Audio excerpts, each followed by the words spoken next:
guys, I'm your host, Kara Duffy, and today we have a super special episode for you all. International Women's Day on March 8th is the biggest global experience we create each year at Powerful Ladies. We have hundreds of women around the world sharing their story through our Instagram extravaganza. We host events, raise money for charity, and more. This year, as one of our virtual events, we hosted a guest speaker panel discussing our 2021 International Women's Day theme, Never Underestimate a Powerful Lady. It seems fitting after the year we've all experienced to talk about how we've been underestimated, how to stay motivated when the odds are against us, and why International Women's Day matters. I hope you all enjoy this special episode featuring guest panelists Hannah Diffenderffer, Lanie Edwards, Valerie Delgado, and Freddie Georges. Plus, there's still time to jump into our International Women's Day events. Visit thepowerfulladies.com to register. Make sure you're on our email list to stay up to date with all of our activities, new launches, and of course, each new podcast episode. Do you know what every successful person has?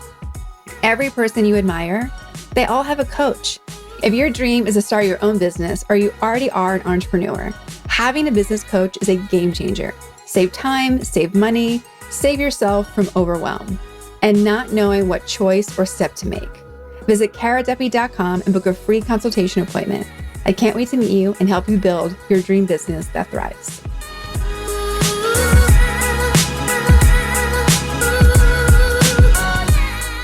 All right, well, we are going to get started because Powerful Ladies, we got to start on time, right? So, happy International Women's Day, everybody. I'm really excited to have you here today, to have this amazing panel, to have this discussion. Obviously, our theme for this year's International Women's Day is Never Underestimate a Powerful Lady. And if you want your t-shirt, you can still get it. The link is in the Powerful Ladies bio. And all the proceeds go to support sponsoring women through the programs at womenforwomen.org, which are really amazing. They're our charity sponsor all the time. So we donate to them each year. And whenever we have a special event, we try and tie it in with them as well. And so to begin and talk about this topic, I'm going to first introduce myself and then Powerful Ladies. So give me 1 second to screen share.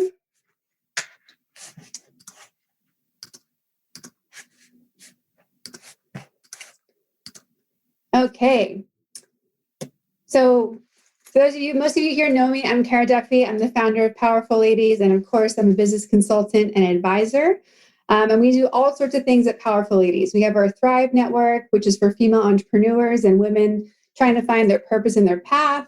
We have our podcast. We do events like series all the time. We have panel conversations like this that are amazing. We have a lot of things and we like hanging out together, especially virtually now that that's our only choice. Today on our panel, we are so lucky, let me move you guys out of here so you can see it, to have these 4 amazing women be a yes to sharing their wisdom and expertise and advice. I will let all of them introduce themselves shortly, but I want you to know kind of how we selected them and chose them for our panel this time. We were really looking for women who we admired, how they had come through this past year in COVID, how they've risen against doubts in general in their life, and how they keep choosing themselves when they're looking at, what's next and how can I be more powerful. So without further ado, I will stop screen sharing. If the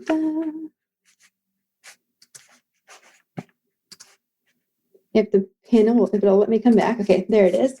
And I will let each of them introduce themselves. Let's start with Hannah, please. I knew you were going to choose me first. Only because I love you. Hi, everyone. My name is Hannah. I am a social media manager and strategist. I currently work in-house for a CPG company, and I am so grateful to be here today. Thank you, Kara, for having me. Of course. Lanie. Hello, everyone. Thanks for coming. I'm Lanie. I own a loungewear brand called Cozier, and I also am a YouTuber, just kind of like a digital content creator overall. I love to do branding and helping other brands with their content. And yeah, I'm really happy to be here. Happy International Women's Day. Thank you. Valerie. Hey everyone. Oh my gosh, it's such a full house. I feel so nervous. All this evolving beauty in the room. First of all, thank you, Kara and the Powerful Ladies team for having me today. I'm really excited. I own Makeup Evolution, which is a cosmetic retailer and beauty services. And in March 2020, I started Just Evolve Academy, which is a beauty boss coaching business. And you have the coolest hair on the entire panel today. I went all in for New Year's. I love Thank you. Of course. Of course. And Freddie, do we have you here today? There's some phone numbers, so I can't tell if somebody snuck in as a phone call. Mm-hmm. Okay. So we will proceed right here. Freddie, if you jump in, Shay, keep an eye out, please. If Freddie does join, let me know. But let's get into it. So any of you who saw my post today about my Powerful Ladies t-shirt and when I've been underestimated, that's the first time I've kind of shared that story publicly. So I would love to jump into, when have you ladies been underestimated and what was that like? How did you get through it? How has it changed how you approach how powerful you are today and what you're creating today?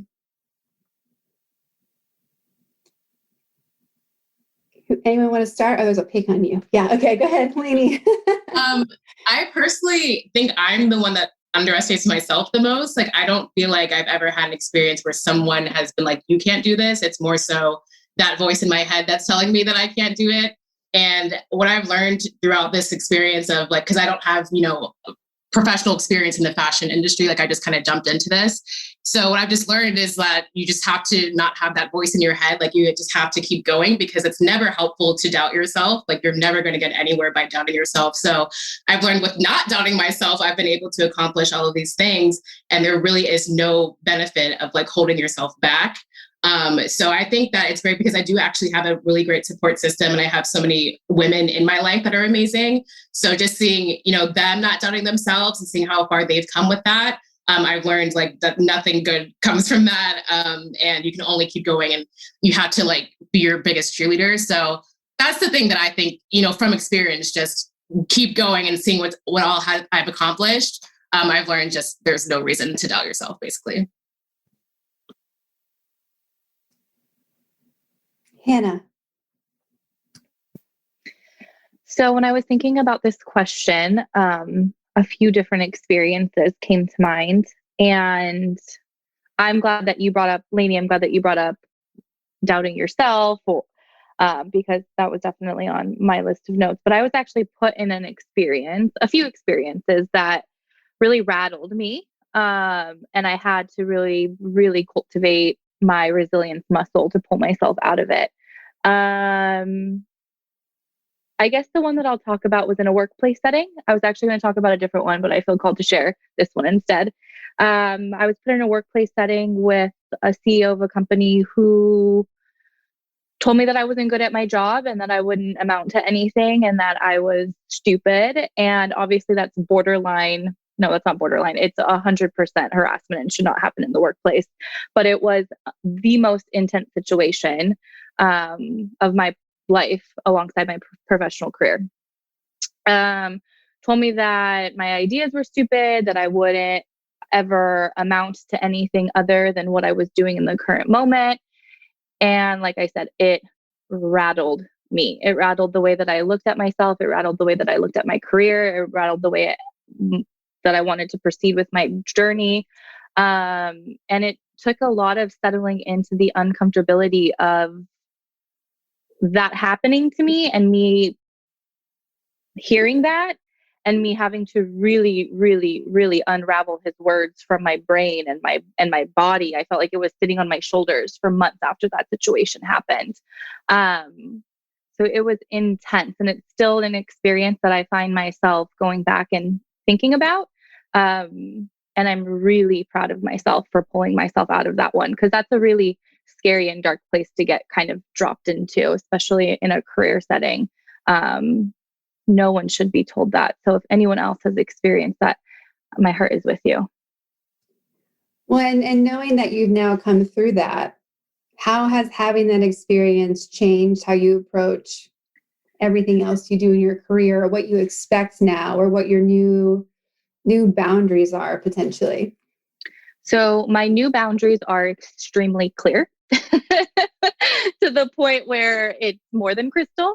But I give myself the space to process, because before that experience, my idea of resilience was just moving through. Oh, you get told that, I work in the social media industry. So you're constantly being judged immediately with the work that you do by just putting it out there. So I primed myself to just keep going, bulldoze through. It's fine, whatever. I don't care. It's and that did serve me for a second, but in this experience, I really had to sit with those really, really uncomfortable feelings and thoughts that I did not want and that I didn't ask for. And I had to sit with it. I had to be non-reactive. I had to process. And for me, it was kind of just being. It was doing really nothing. There isn't really anything magical that I did. It was reflecting on it. And so now I'm non-reactive with all business decisions, whether that be within a corporate setting, a freelance setting. I really sit with things before I make a decision or before I speak. I think too, as women, at least my experience, we're always told to be the loudest in the room and be the one who has the biggest and brightest ideas. And it's almost like we're kind of fighting for that spot at the table, when in actuality, you can sit and you can think and you can process, and you don't necessarily always have to be the loudest at the table to get your point across. I love that. Thank you. Mm-hmm. Val, what about you? When have you been underestimated, and what has that experience been like for you? So I can totally relate with Lanie. I feel like most of my underestimating is myself. And I know hands down 1,000% where that comes from. I know everyone has a story, but I really feel like it comes from my upbringing. I come from a very, very hard upbringing. In and out of rehabs with my dad, driving him back and forth. So I come from a very dark upbringing. We all shared a bed, and there was 5 of us sharing a bed growing up, moving from hotel to house. It was just a really, really rough upbringing. And I feel knowing that upbringing was always a chip on my shoulder, that I'm going to be judged from how I was raised. And that's why I feel like the underestimating is usually myself.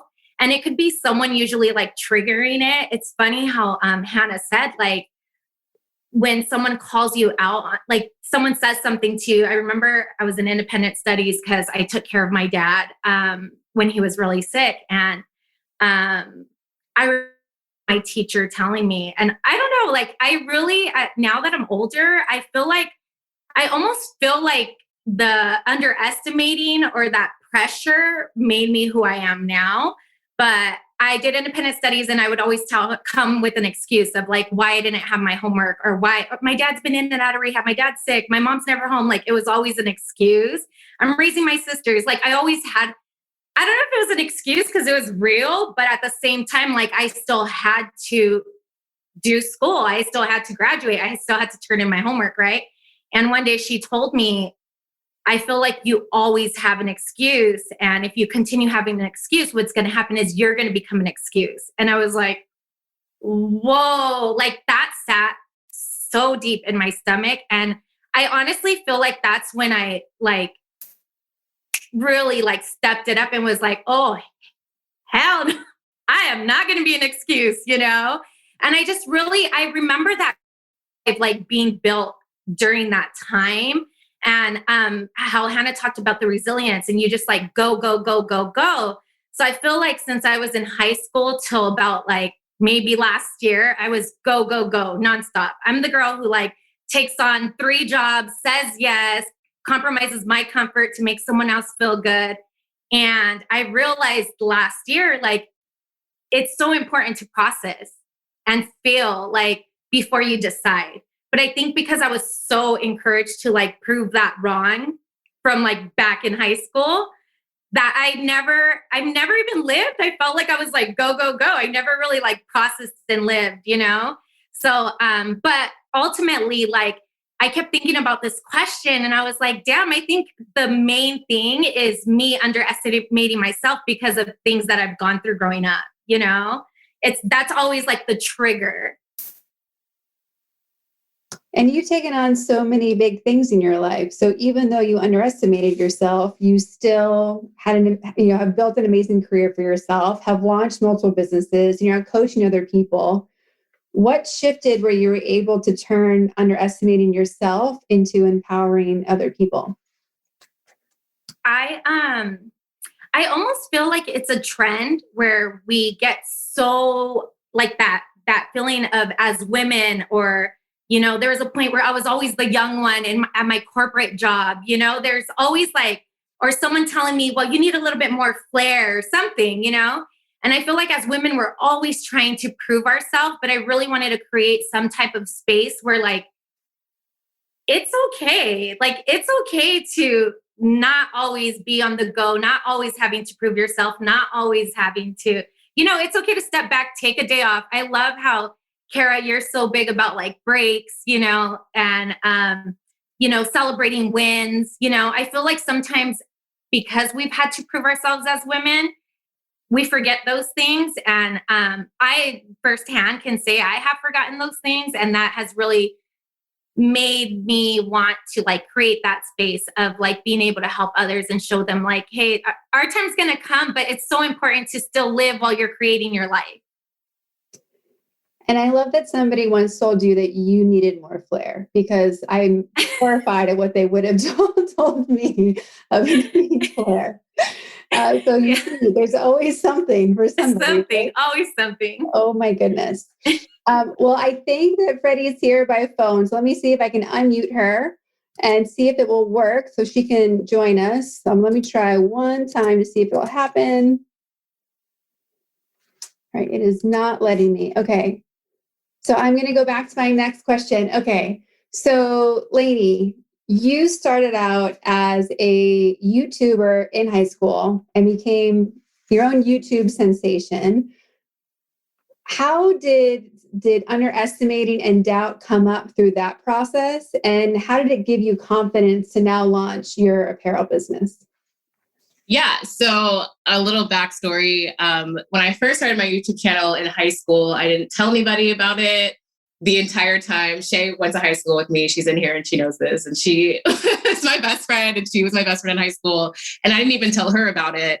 And I think that had everything to do with doubt, because I thought that, you know, my friends were going to doubt me or make fun of me. And I was like, you know, 16-year-old in high school uploading to YouTube.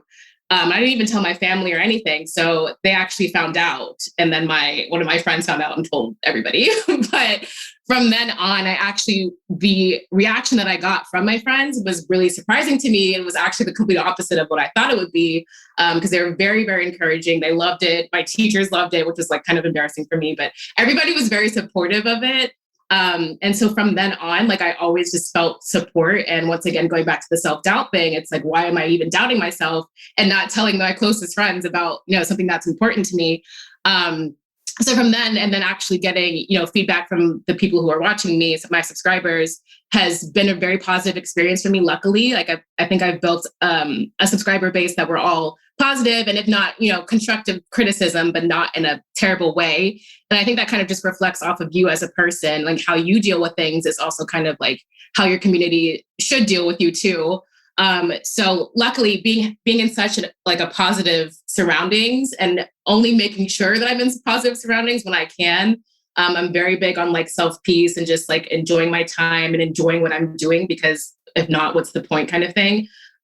So all of that has been able to keep me going and has encouraged me to do all the other things that I want to do. So when I started my clothing brand, I was like, oh, well, they've been so supportive about my YouTube channel and like all my little separate things I've done within my YouTube channel. And I was obviously doing like fashion stuff within my YouTube channel. So it wasn't like a big surprise that I wanted to do something with clothing.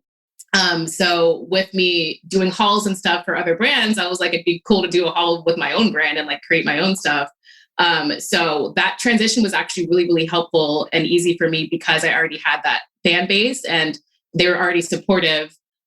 So with that, they are always giving constructive criticism, and I always ask for it because I don't want to be like, just thinking everything's perfect and like, I can't improve in any way. So I'm always asking them questions, whether it's in my videos or within like my Instagram stories and stuff like that.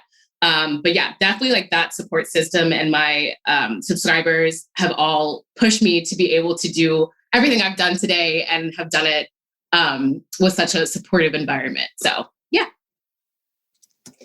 I noticed when I was writing my caption for my post today that I've actually been underestimated a lot, but most of the time I just assume that's like regular doubt. And I'm just like, oh yeah, of course, they can't see it. I can see it. And the post I shared was about in college being accused of plagiarism because my teacher didn't think I could have written a paper that well. And what upset me, wasn't so much that I was accused of plagiarism, which I would never do, was horrified that I was even accused of that.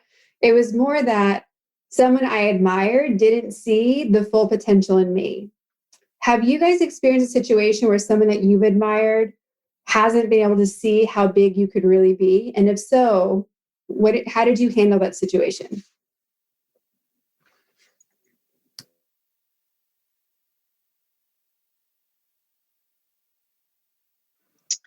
So I don't know if I admired this person, but I respected him. He was he sat on the chair at the college I graduated from. I graduated from Cal State Fullerton, and unfortunately, my dad passed away in one of like my last semesters, and I had to take a leave of absence. And at the time, the university's policy, I don't know if this is still the case, but you have to go and you have to sit down with each and every professor and explain why you need a leave of absence, and then they have to sign a paper. So you're essentially going and sitting down, depending on how many classes you had. I had 5, and asking and reciting a really traumatic story to a stranger, and then asking them to, give you some grace. So he told me he didn't believe me. He was my last one for the day. He told me that I was lying, that he felt that I was lying to get out of taking the final, because finals were in 2 weeks and I couldn't suck it up. So I asked him if he wanted to see my dad's death certificate, and he said, no, that wouldn't be necessary, and signed my paper. So I took 2 semesters off actually. And I went back and I had to finish his class, and he didn't remember me. And when I graduated a few short weeks later, I shook his hand and walked off the stage. And it was probably one of the most powerful moments of my entire life. That was really, really, really intense. So I don't think I really ever admired him. I respected him. But I definitely didn't admire him. And I really hope that if anyone has connections with Cal State Fullerton, I really hope they change that policy. I wrote them and said that they should change that policy. As I would expect you and your powerful ladiness to do. Yeah. You mentioned something that I shared in my post as well about how there's power in feeling that underestimation from somebody, handling your business, and coming back in front of them. Yeah, it was. I don't want to say I was fearless, because I wasn't. I was so scared. What if he's right? What if I don't go back? What if I don't finish? What if?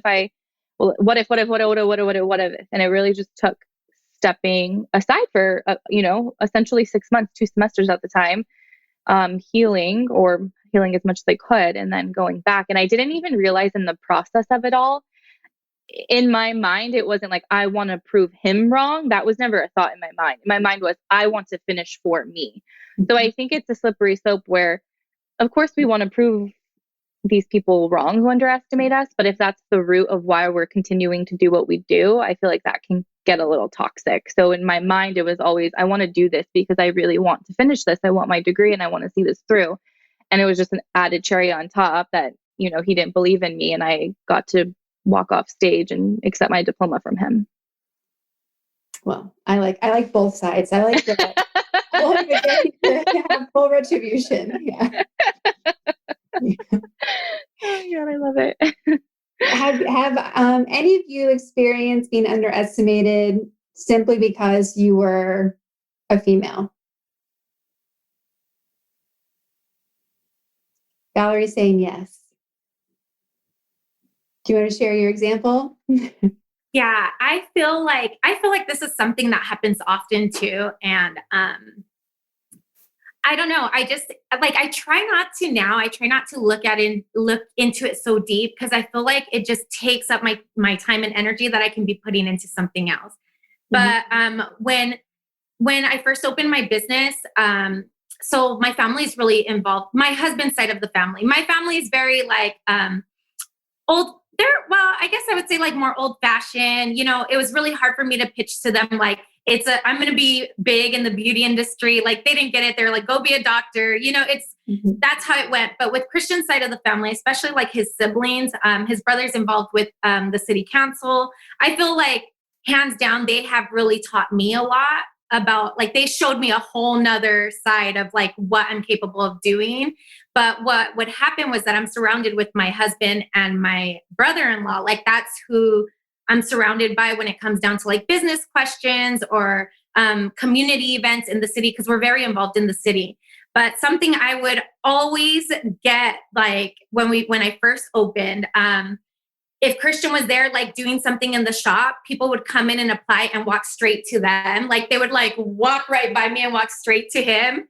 And they'd be like, I'm looking to apply. And he'd be like, go talk to her. But you can see it on their face. Oh, she's the owner, because we're in the city where my family is so involved. I used to also have a lot of people come in and be like, oh, my brother-in-law's name is Andy, and he's councilman of our city. And they'd be like, oh, that's so nice of you to run Andy Carazales' store. Did he open up this place for you? Or you're so lucky your husband created this store for you, And obviously I don't want to knock them, because I do really feel like they played a huge part. But I'm no, I showed up every single day. I saved my money to open up this place. I made relationships with the vendors. I made relationships with our customers. And it's always been something that it would kind of affect my ego in a way, where I felt like I had to even more make an announcement of how I created my own business and how long I felt like I had to boast about it, but I've been totally working on that, because I really feel like it's hard to change someone's mind when they've decided already, they decided. But yeah, I really feel like I run into that even till this day with the whole women thing. They give my husband the credit.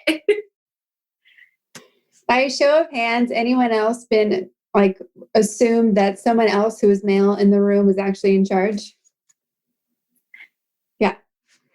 I used to lead a skate team, right? A whole, women was never in charge of skate product category.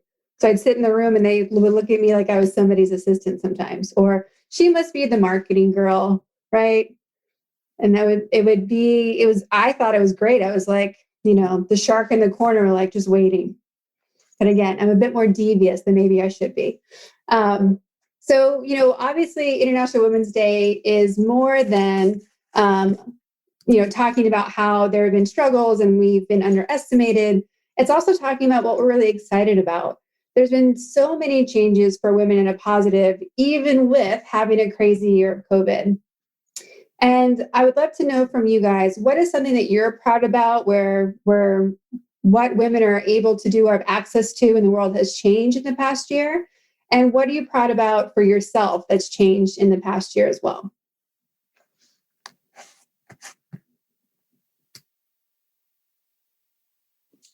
I think for myself, in the past year, I'm really proud of going from a job that I wasn't happy with to working for myself. I think that's a big step to make for anybody.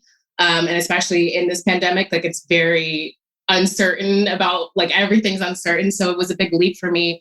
But doing that, I've found a lot of power in myself, and once again, overcoming the self-doubt pretty much every single day. It's an ongoing struggle, but I don't think I would have been able to do that had I stayed in the position that I was in. So I'm definitely really proud of myself for that. And also kind of just jumping into an industry that I didn't know much about in terms of the back end of finding a manufacturer and designing my own clothes. I had no experience in any of that.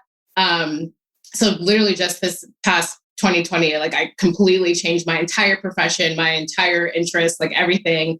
And just kind of hope that people would support me And I think that with my support system and me just kind of keep going and enjoying what I'm doing, I think that that's something I'm really proud of, is just actually finally being happy and doing what I love, and having the strength to do that and to leave a stable job.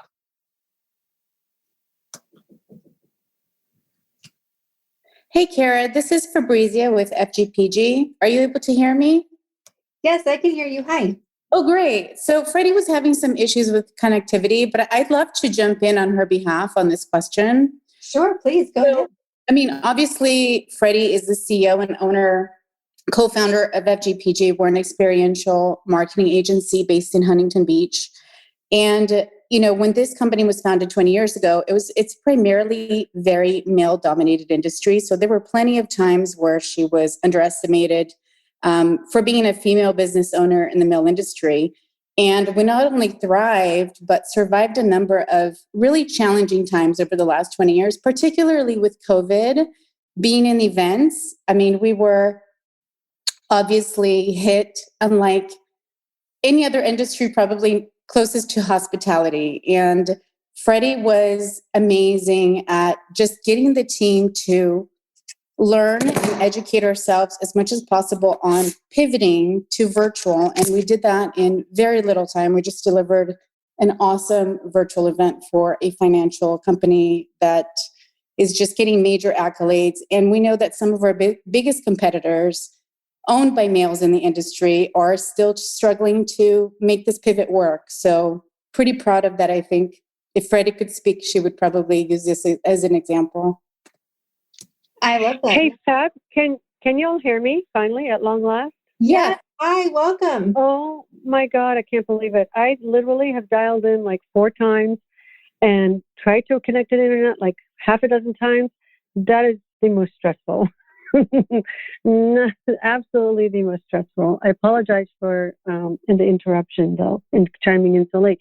Fab, that was well said. Actually, quite excellent. And I would say, to add to that, to Fabrizia and the team, really, to be perfectly honest, it can never be an option to allow anybody to underestimate you. I think that's the philosophy that I've carried through and through, whether it was before COVID with just a very male-dominated industry. At one point, I wouldn't say that it is now, because that would not be fair to all the women that do incredible work in our experiential industry.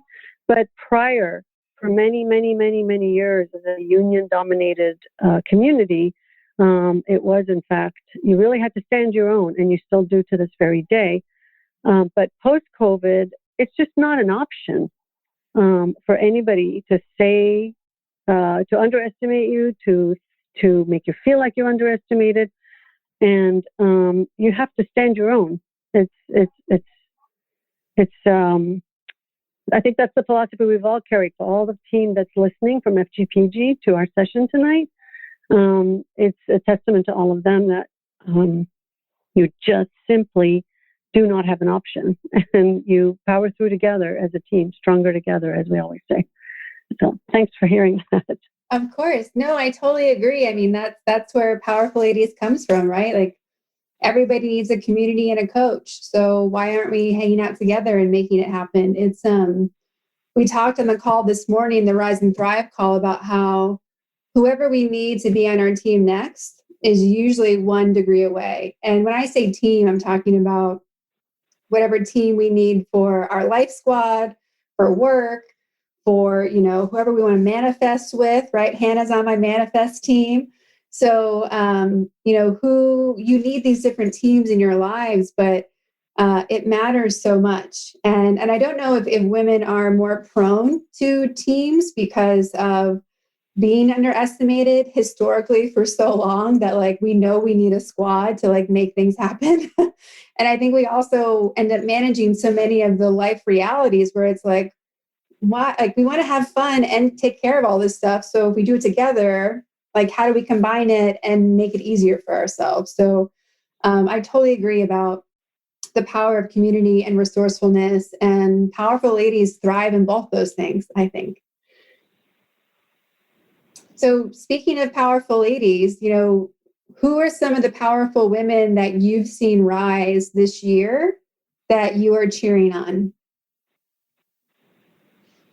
I think, Fabrizia, you should speak to all the wonderful women that you've referenced in our the FGPG blog. You have highlighted women throughout 2020. I think you should take this and speak to some of those. They've inspired me beyond words. So, I think, to be honest, it's too much to list down the line, but we have been highlighting women throughout the last year. In fact, we do Women Wednesdays every Wednesday, and we highlight a different artist, politician. Amanda Gorman was a huge inspiration to all of us recently. Obviously, the vice president as the first female vice president of the United States. Mostly we follow a lot of art artists. So it's just amazing over the last year and the last few decades what women have done for this world and business and moving us all forward.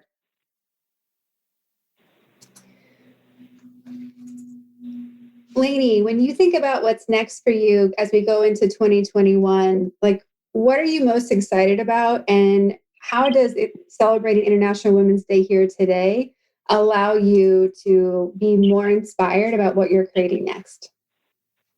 Yeah, so I'm really excited to keep designing. As I said, I don't have professional experience in designing, so I'm kind of just winging it every collection that I drop. But I really always keep women in mind. It's a unisex brand, but it's mostly women. And I grew up with women. I went to an all-girls school my whole life, and my mom was an entrepreneur her whole life. So just seeing that, I've always been surrounded by that. So just being able to keep designing and keep being in my creative bubble that I love to be in is really something that I'm excited about. And also more so, not even just me designing, but seeing my designs on women is so, it just brings the biggest smile on my face. Anytime I see anyone in my design, and aside from myself, because I always see myself in my design. So actually seeing it on all different types of women. I'm really big on a big size range because I want to be inclusive. So I do everything I can to make sure all of my designs are from, extra small to double XL at least. So just seeing a whole range of women in my designs, that's the best part, really, not even just me designing, but seeing that and seeing people happy with what I've created, I think is the best part about all of this. So continuing to do that, continuing to get better with everything, with my packaging, with my branding, with my designs, just every drop, I feel I get better and better. So just to see that, elevation, and to continue doing that is the best part for me with this whole process. It makes it all worth it. Hannah, one of the things I'm most proud of you for is how you're so amazing at doing personal development, right? You have different coaches, you take on different things, you are an avid reader like I am, right? That's such a commitment to you. And when I think about the self-care I should be doing for myself, I'm always ooh, what's Hannah doing? So when we look at, being powerful, of course, having a strong foundation of ourselves and our own identity is part of that. What would you advise to everyone here today about how they can honor themselves at levels that maybe they're not thinking about? And how do you do that for yourself? Oh my goodness. Okay. Loaded question. So when I think of being underestimated in general, I feel like that's always going to be part of the process, especially as women, right? So I just welcome it in. At whatever layer of my life I'm going to be in, I just welcome it in rather than resist. Because it's in the resistance where, why waste that beautiful energy on resisting it and trying to, you showing up is already proving enough. So I think to be able to sit in the fear of, can I do this? Or am I really going to do this? Or, oh, fuck, I'm doing it right now. That's career self-care, in my opinion. That's taking care of yourself. That's exercising that resilience muscle. And the more that you can continue to move through, even with being so scared and terrified, the more resilience you build, and you're going to need that. I think that as women, yes, we're always, put in a box or underestimated, and that's unfortunate. But fortunately, we're also multi-layered, and we have so many layers. To quote one of my coaches, she says that women are as layered as there are seashells at the ocean, and that we can really use to our benefit. You know, we don't have to be just one thing. We get to be all the things. And of course, doing it within our boundaries and not burning ourselves out. But I think being able to move forward, even though you are so scared and fearful, is one hell of a thing to do. For me, I'm personally in a transition period, and I've kind of just tore up the 3-year plan and I'm creating a new one. And I'm so scared and I have no idea what I'm doing, but I'm just going to do it. And I do have a plan, Kara. Kara's like, wait, you're going in without a plan? Like that's not okay. Yeah, she's like, we're going to have a talk after this. I'm recreating the plan, I should say. I do have a plan, kind of. So yeah, I think fear, especially this past year, fear can really gridlock you and it could stop you in your tracks. And that's okay. Let it do that, but then process it and let it move through. The only way out is through, and don't let it stop you. Welcome it in. That would be my advice. I love that. Thank you. Freddie, when you look at how you have overcome so many things in the past, I think it was 25 years that Frederica said, what's been the biggest hurdle that you're proud of that you've overcome?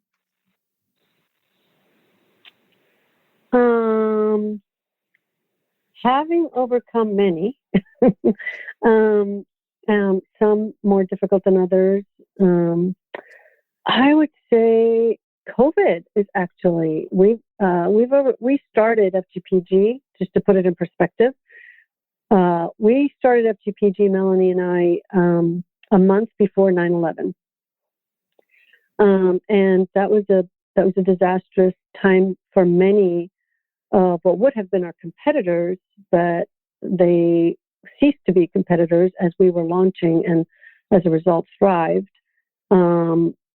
It took time. And then since then, 3 separate economic downturns. This is by far the most difficult. But not for 1 minute was it so daunting that we didn't even attempt to go down that road as a team and as business partners, Melanie and I, because we really didn't know how difficult it was going to be. So you do what you always do, which is move forward. You only look one direction, and that's forward. And we just did it like we always do. And so we really didn't know how difficult that road was going to be. We didn't know when it was going to reach an end.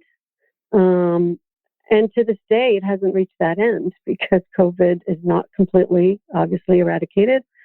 And therefore, live events or experiential events are not back to what we would have at one point called normal. So that process has been a completely new business pivot, not only for the business as itself. If we had to write a business script or a business report, it would be completely different than it was a year ago.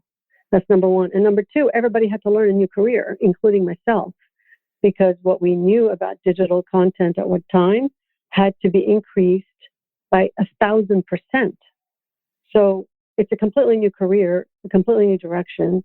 Some people have experienced it and some people have not yet experienced it because there's still limited experiences that are being contracted. But those that we've been fortunate to win and grow from, unbelievable, absolutely unbelievable. And I hope everybody can go through that journey because it makes you stronger than you can ever imagine being. That's for sure. Sorry, I hope I didn't ramble too long. No, not at all. That was perfect. Thank you for sharing. So we have some questions from the audience. And one of them is, how do you stay motivated in overwhelming times? That's for anybody. Whoever wants to jump on that question.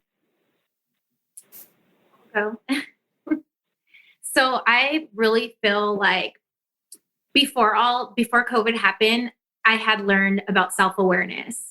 And that's something that I never gave attention to because of that whole go, go, go.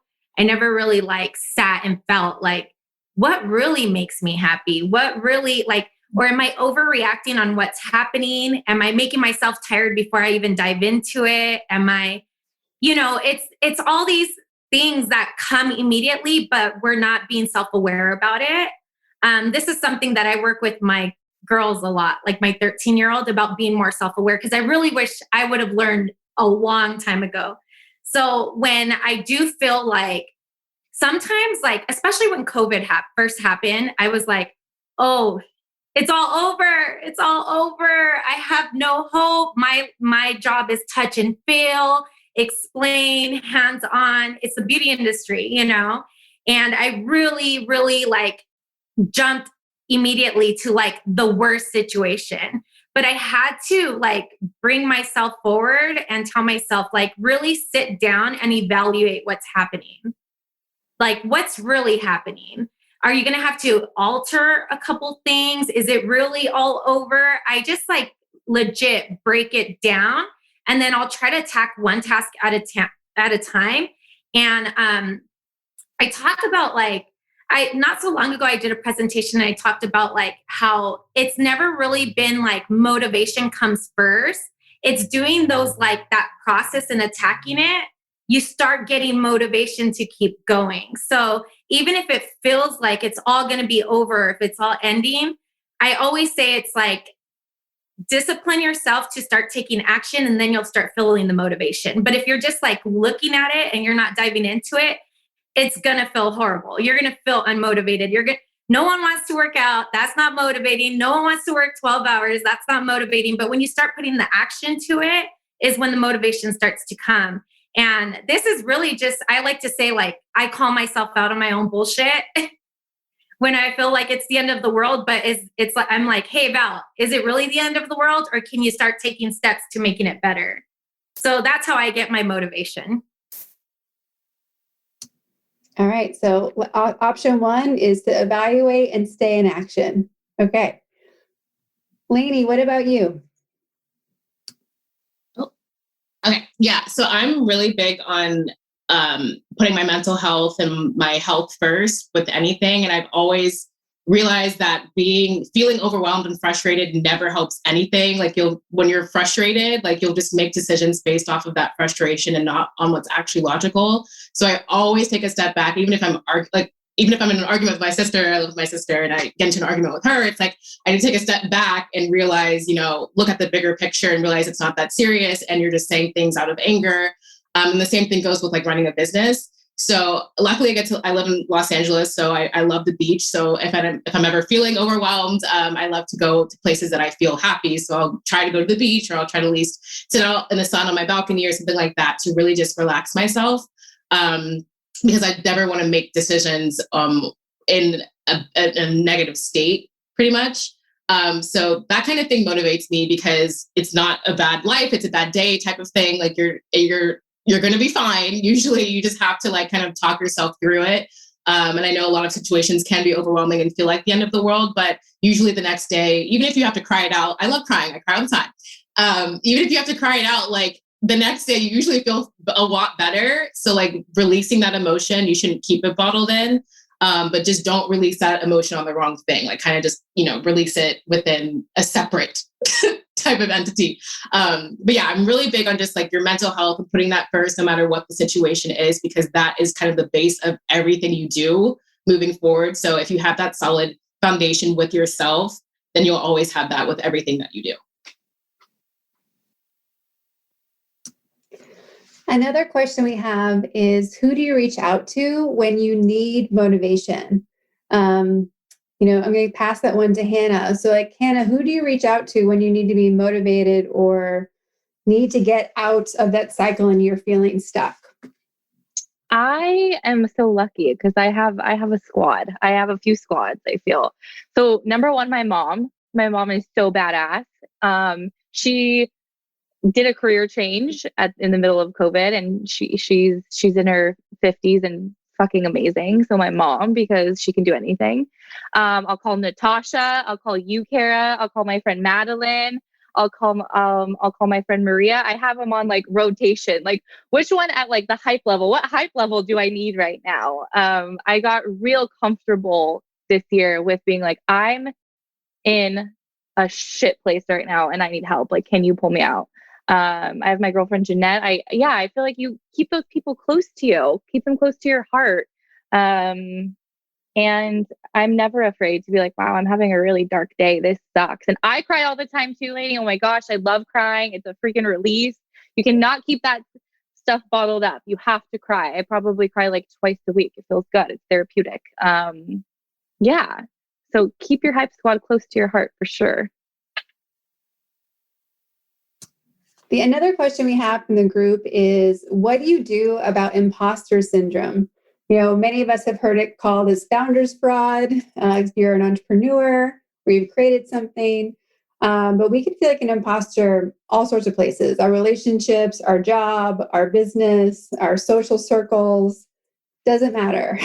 So what are you guys doing to squash or, tell imposter syndrome to shut up?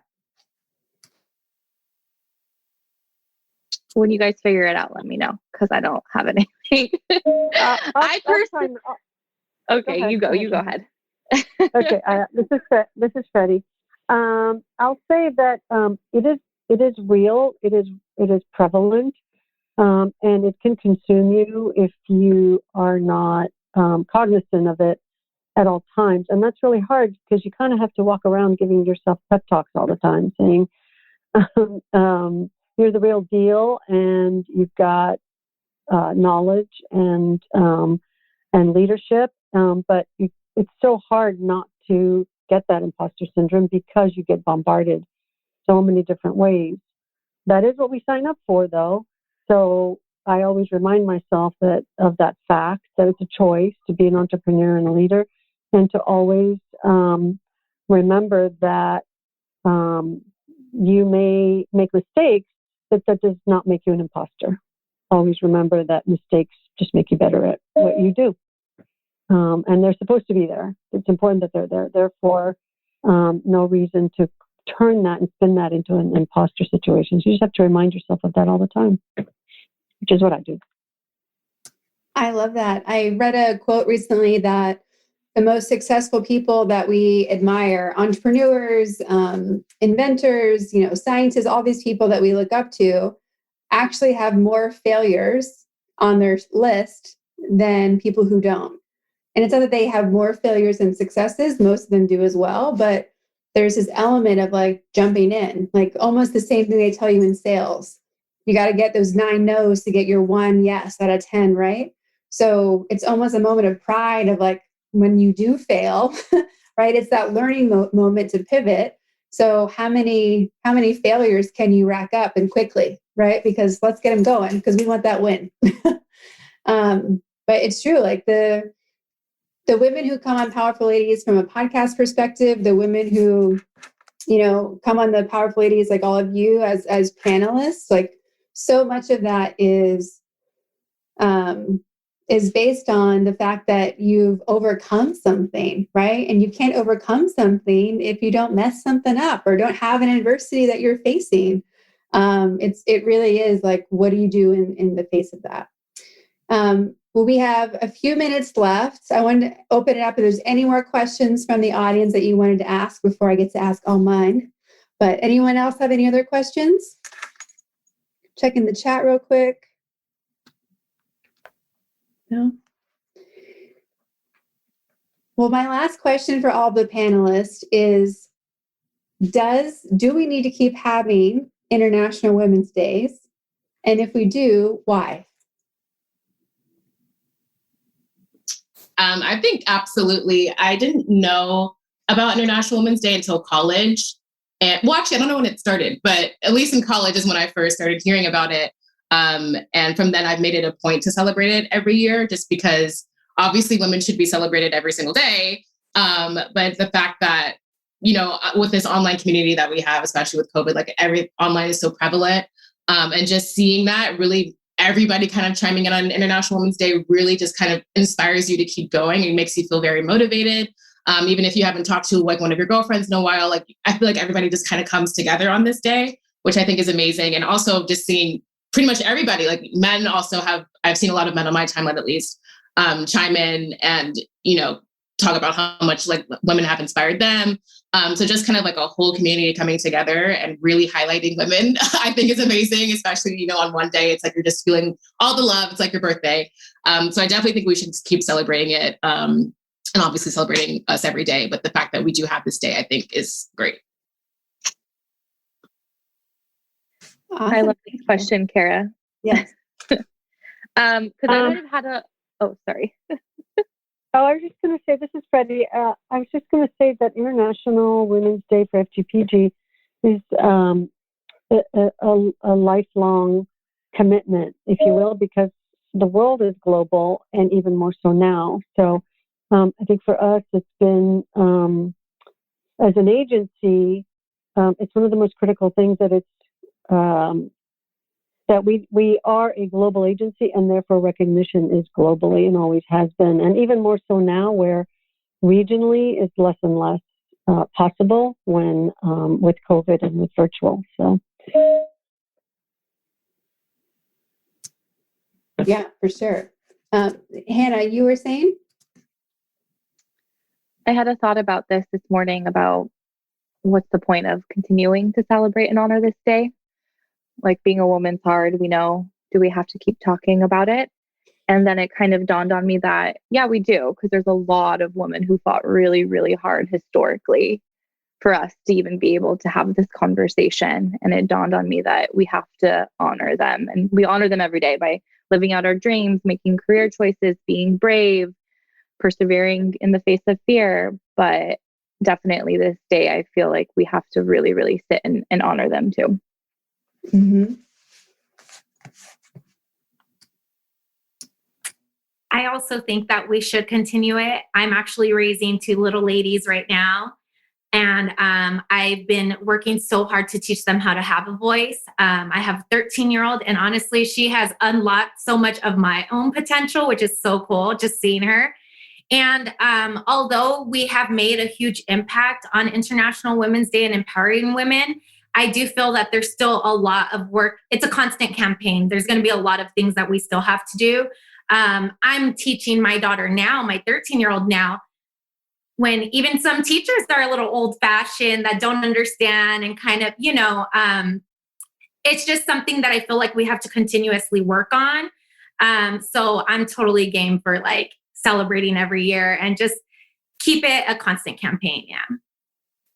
Yeah, I think between the fact that there's multiple generations to consider, and as Freddie mentioned, like there's the whole global element, it's so easy to forget the privilege that we have in North America, where I think all of us are from on this call, and knowing that there's so many things that we take for granted or just forget are like even a thing to acknowledge that didn't exist a few years ago.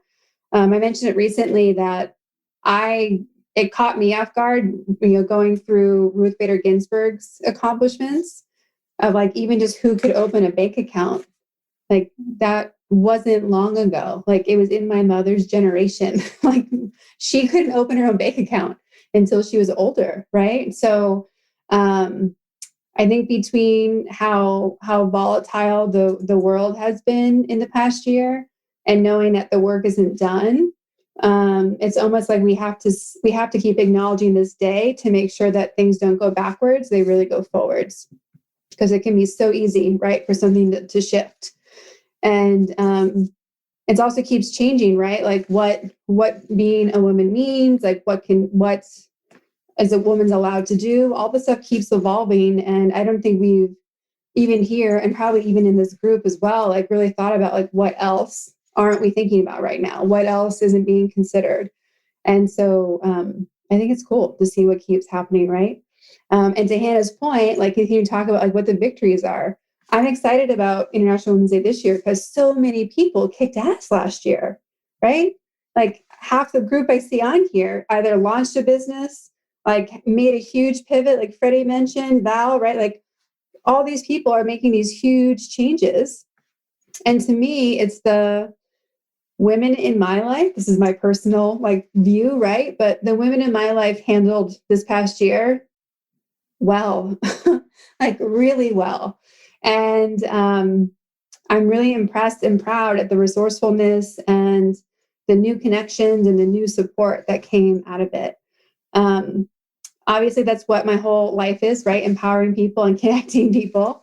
So I would, of course, love for all of you guys to follow the panelists that we had here today. They're all people that you can DM and they'll probably give you an answer, even though they're all very popular and busy. But like, reach out. This is a community where we're trying to connect and support each other more. And I'll put that back up on the screen. So let me find that again. But it's, it's a big deal to want to make sure that we are continuing to support each other and open those things up. And apparently when I closed it before, I closed the whole thing. So let me just pull that back out. We, of course, have 2 more events this week. Thursday at noon Pacific time, we're having a whole workshop about building amazing teams. And the same process of how we build teams can apply to squads in your personal life, teams for your business. But my favorite fact is that the fastest way to 10x your business is to build a team, which most people don't think is true. So we'll be talking all about that because powerful people need powerful teams, and making a powerful team is maybe the hardest thing of all the business decisions that we have to make.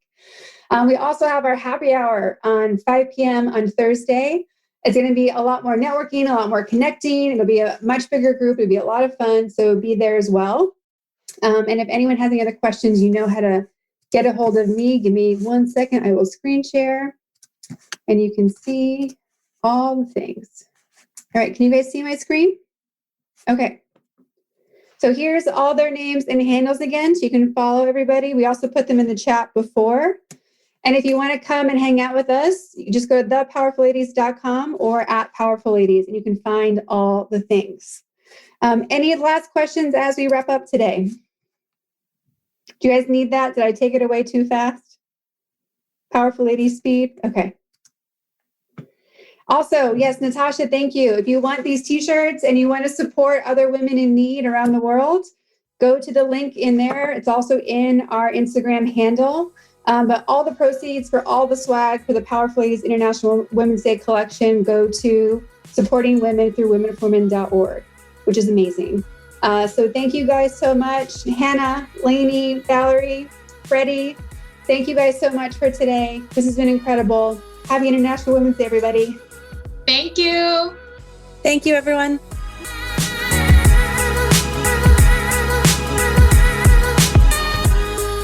Thank you for listening to today's episode. All the links that connect with our guest panelists are in the show notes at thepowerfulladies.com/podcast. There you can also leave comments and ask questions about this episode. Want more Powerful Ladies? Come join us on Instagram @PowerfulLadies, where you can also find some free downloads to start being powerful today.